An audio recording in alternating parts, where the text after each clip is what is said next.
Human rights and AI. Oh my goodness. How are these going to be mutually compatible?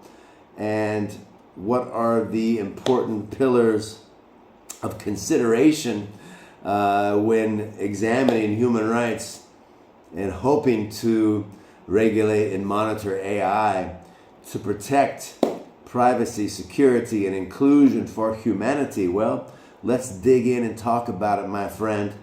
Tracking apps that occurred and were used for video human surveillance during the pandemic of COVID-19, or coronavirus as many call it.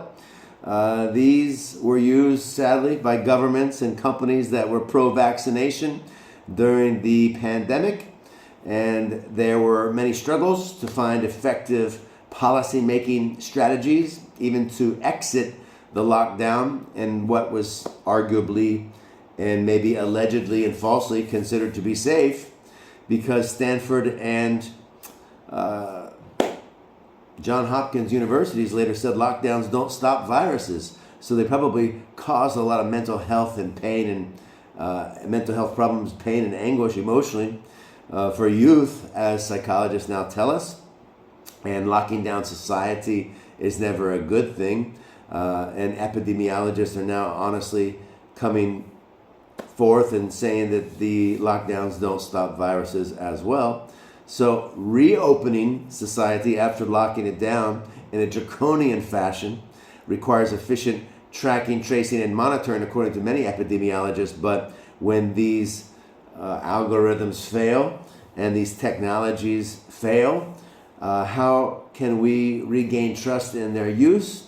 And more importantly, first and foremost, sustain civil liberties for humanity, privacy, the right to security, and inclusion, before haphazardly using these algorithms and apps and different various forms of technology that intrude upon these civil liberties for humanity.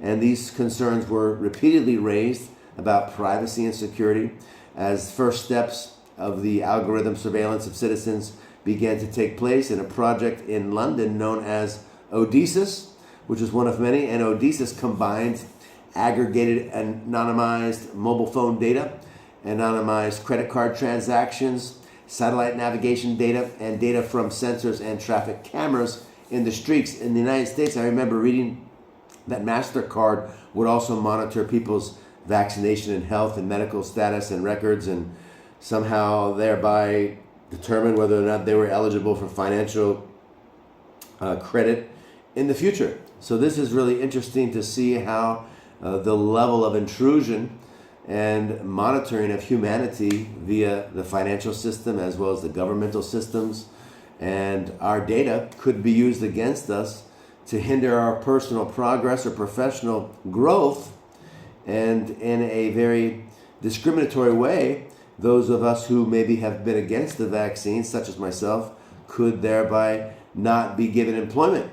And that is very sad to see, seeing how the vaccines themselves failed to stop viruses and perhaps arguably caused the very variants and mutations that further delayed the success of the vaccines, because they themselves spread different variants of COVID through vaccinating people with different strains of COVID in different companies' concoctions for the virus in different countries as well, and thereby spread multiple mutations and variants and forms of COVID throughout the globe, which just further traveled and made it more difficult to ever stop. And that's why it failed. So this data is used to create counts of vehicles and cyclists and pedestrians, and to indicate the density and the impacts of social distancing. Perhaps in the future, somebody will honestly use this data to remind us that these lockdowns and draconian methods failed to stop the virus that they were intended to be used